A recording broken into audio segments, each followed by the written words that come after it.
Hello viewers, আমরা important translation অর্থাৎ গুরুত্বপূর্ণ বঙ্গানুবাদ সম্পর্কে কথা বলবো। ইম্পর্টেন্ট ট্রান্সলেশন মানে অত্যন্ত গুরুত্বপূর্ণ ট্রান্সলেশন, যে ট্রান্সলেশনগুলো সচরাচর মানে গ্রামার নিয়মে হয় না, সেটা হচ্ছে important translation. Live and let live, বাঁচো এবং বাঁচতে দাও। লিভ অ্যান্ড লেট লিভ, বাঁচো এবং বাঁচতে দাও। আচ্ছা, টু ইয়ার ইজ হিউম্যান, মানুষ স্বভাবতই ভুল করে। ম্যান ইজ নট অ্যাঞ্জেল, মানুষ ফেরেশতা নয়। So to err is human, মানুষ স্বভাবতই ভুল করে।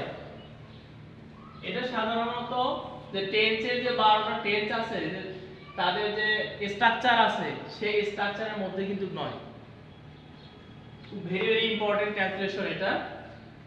Save something for rainy days, save something for rainy days, দুর্দিনের জন্য সঞ্চয় করো। আজকে আমার অনেক সম্পদ আছে, অথচ এক সময় আমি গরিব হতে পারি, তার জন্য আমাকে টাকা সঞ্চয় করতে হবে। এটা হচ্ছে save something for rainy days. মানুষের কখন দুর্দিন চলে আসবে এটা মানুষ জানে না, কিন্তু তার জন্য মানুষকে কি করতে হবে? সেভ করতে হবে, কিছু অর্থ সঞ্চয় করতে হবে। Number 4, man is mortal. Man is mortal universal truth sentence, মানুষ মরণশীল।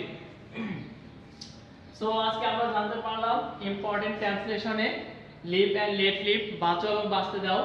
টু ইয়ার ইজ হিউম্যান, মানুষ স্বভাবতই ভুল করে। Man is not Angel.